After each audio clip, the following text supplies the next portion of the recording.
ISQ Podcast, podcastnya Asifa Kolbu. Assalamualaikum warahmatullahi wabarakatuh. Kembali lagi bertemu di acara favorit kita semua di ISQ Podcast, podcastnya Asifa Kolbu. Dan hari ini kita kembali menemani hari-harinya dari sahabat Asifa di rumah sambil menunggu jelang berbuka puasa.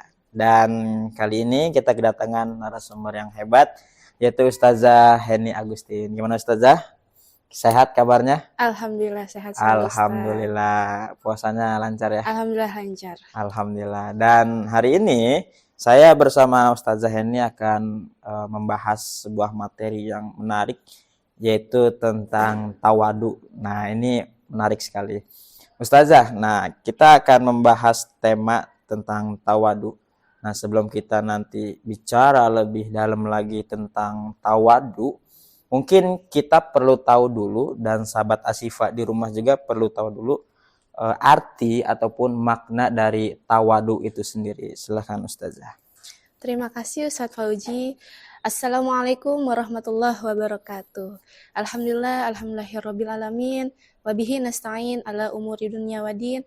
Wassalatu wassalamu ala asyrafil anbiya'i wal mursalin wa ala alihi wa sahbihi ajma'in. Amma ba'du. Ya, para ayah bunda dan anak-anak solihah, bagaimana kabarnya? Puasanya lancar hari ini? Nah, sebelum saya mulai, makna dari tawadu, mari kita ucapkan syukur untuk hari ini. Terima kasih Allah masih menghidupkan kita, Allah masih memberikan kita nikmat sehat, nikmat kuat untuk menjalankan puasa ini. Terima kasih Allah telah memberikan kita waktu untuk kita mengerjakan sholat subuh tadi pagi, ya Ustaz. Walaupun ngantuk-ngantuk berat nih. Ya, terima kasih ya Allah. Terima kasih kita masih bisa sahur bareng keluarga kita. Alhamdulillah. Nah, terima kasih untuk segalanya hari ini. Nah, kita lanjut dari makna tawadu ya Ustaz ya. Tadi Ustaz bertanya kepada saya apa itu makna tawadu. Betul Ustaz. Makna tawadu, makna simpelnya yaitu rendah hati atau tidak sombong ya. Ustadz mungkin Ustadz juga udah tahu ya rendah hati itu apa. Ya, dan perlu diperjelas lagi nih. Oke, ya rendah hati dan tidak sombong. Namun ada makna dalamnya Ustadz. Wah, Masya Allah nih. Makna dalamnya itu rendah hati. Jika kita tidak menilai diri kita itu lebih baik dari hamba Allah lainnya. Itu adalah makna dalam dari tawadu. Nah, jadi orang yang tawadu adalah orang yang menyadari, orang yang sangat-sangat menyadari bahwa kenikmatan yang dia terima, entah itu kekayaan, entah itu ketampanan, kecantikan, Masya Allah. kecantikan, soleh dan solehanya, lalu kekayaan dan kedudukannya itu semata-mata bersumber dari Allah Subhanahu wa Ta'ala, Ustadz. Jadi sesuatu yang kita terima, kenapa kita harus syukuri? Karena itu memang bersumber dari Allah Subhanahu wa Ta'ala. Jadi kita dites sama Allah nih Ustadz. Ketika kita diberi nikmat, yang tadi dari kekayaan, ketampanan, kecantikan, kedudukan, jabatan, Allah tuh menguji kita sebenarnya. Allah tuh menguji apakah kita menjadi hamba Allah yang bersyukur atas nikmatnya, atau menjadi hamba Allah yang kufur nikmat. Na'udzubillahi min dzalik. Nah, lalu orang yang tawadu itu memiliki sifat yang tenang sekali, yang sederhana, dan sungguh tidak mau menampakkan tidak mau melakukan perbuatan sombong. Itu adalah orang yang tawadu. Dan tidak ingin melakukan perbuatan yang sum'ah. Sum'ah, Ustaz tahu apa sum'ah? Ustazah, bisa dijelaskan? Ya, sum'ah itu tidak ingin amal kebaikannya diperlihatkan oleh dia. Kalau kata orang tuh, tangan kanan kerja, tangan kiri jangan tahu gitu. Oke, iya gitu. Itu peribahasa ya, Ustaz? Peribahasa ya. Oke, ya Ustaz Fauzi yang the best deh. Nah, lalu bagaimana kita bisa, apalagi Ustaz di era zaman sekarang yang sosial media di mana-mana betul. Tetap jaga hati kita ya Ustaz ya. Tetap jaga hati kita ketika kita melakukan kebaikan, bicara ke hati kita sendiri, cukup Allah yang tahu. Ketika kita bersedekah, cukup Allah yang tahu. Orang-orang nggak usah tahu gitu Ustaz ya. Nah, itu adalah makna dalam dari tawadu seperti itu.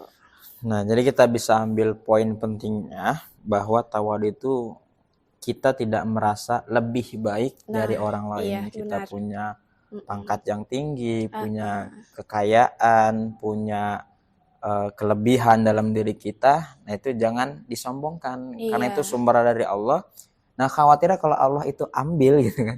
Benar. Nah, itu kan jatuhnya kita kayak menyombongkan kepada sesuatu yang sebenarnya Allah berikan kepada kita. Nah, ini kan nggak boleh Ustazah ya. Benar. Betul sekali. Nah, Ustazah, mungkin kan kita terkadang bingung nih melihat orang lain, apakah itu dia tawadu atau tidak gitu, atau hanya pura-pura tawadu gitu. Apalagi tadi yang Ustazah sampaikan, zaman sosial media, orang mungkin banyak ibadah ya diperlihatkan, dijadikan konten gitu. Iya, benar. Nah, jadi ciri-ciri yang tawadu itu seperti apa? Sebenarnya Ustadz, tawadu itu semua sesuatu itu memang harus dilandasi dengan ilmu ya Ustadz. Tawadu pun harus dibimbing dengan ilmu. Jika seseorang merasa dirinya tawadu, tapi tidak didasari dengan ilmu tawadu, itu tentunya akan malah menjerumuskan dia ke sifat yang tidak baik seperti itu. Contohnya, jika ada seseorang merasa dirinya tawadu, tapi ketika seseorang minta tolong, dia tidak tolong dengan alasan takut dibilang ria, takut dibilang pamer, seperti itu. Malah di situ ada makna sombong. Di jawaban dia itu ada makna sombong. Takut dibilang pamer, takut dibilang ria. Sebenarnya itu ada makna sombong di jawabannya dia. Nah, kalau misalnya tawadu itu sudah tidak ingin mendapatkan sanjungannya manusia. Tidak memperdulikan juga. Tidak memperdulikan komentarnya manusia. Yang dia pedulikan hanya dia ingin menata hatinya itu niatnya hanya karena Allah Ta'ala. Seperti itu Ustaz. Makanya bagaimana kalau pemikiran manusia seperti itu semua, orang susah tidak ada yang tolong nanti. Iya, karena orang mikirnya kan nggak jadi ini, takut dibilang ria. Nah, gitu. Justru yang ketakutan kita terhadap itu sombong termasuknya. Dia sombong. Iya. Karena dia merasa nanti manusia merasa beda menyanjung dianya seperti itu. Nah, jadi nggak boleh ya kita nggak jadi beramal karena takut ria, takut dipuji. Iya, benar. Gitu. Justru itu yang kita dialah yang sebenarnya berharap itu ya kan. Iya, jadi kita bingung ya Ustaz kalau semua orang punya pikiran seperti itu, nanti orang susah nggak ada yang bantu. Iya, benar, nanti ada orang yang membutuhkan tidak ada yang menolong seperti itu.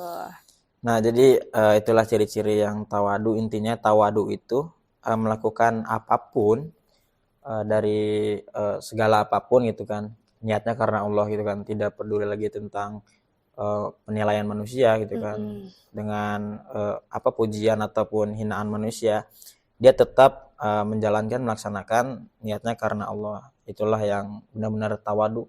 Jadi kalau ada orang yang tidak jadi beramal karena takut teriak, takut dikira pamer, justru dialah yang sombong gitu ya. Dia yang tidak memiliki sikap tawadu. Nah, Ustazah, hikmah dari tawadu itu sendiri apa? Ya, hikmah dari tawadu itu salah satunya Allah akan angkat derajat kita sebagai hambanya. Seperti itu. Rasulullah Shallallahu Alaihi Wasallam bersabda, tidaklah seseorang tawadu karena Allah Subhanahu Wa Taala, kecuali Allah akan tinggikan derajatnya. Seperti itu. Jadi Rasulullah itu mengajak kita untuk menghiasi diri kita dengan sifat tawadu. Seperti halnya Rasulullah memiliki sifat tawadu yang sangat tinggi. Betul. Dan Rasul kan salah satu yang maksum, yang dosanya nggak ada lah, tapi tetap menjalankan sholat ya, tetap di hadapan Allah tuh rendah gitu kan, dan tidak sombong kepada orang-orang gitu kan, bahwa dirinya yang paling mulia di bumi gitu, di bumi ini gitu. Dan benarlah salah satu teladan yang memang harus kita contoh tuh ya Rasulullah. Benar. Ya, itulah hikmah dari tawadu sendiri. Nah, Ustazah, menarik nih ketika manusia sebenarnya kalau punya sikap tawadu tuh kan ini banget ya, luar biasa banget itu. Luar biasa. Jadi orang tuh benar-benar nanti saling berlomba-lomba beramal gitu kan.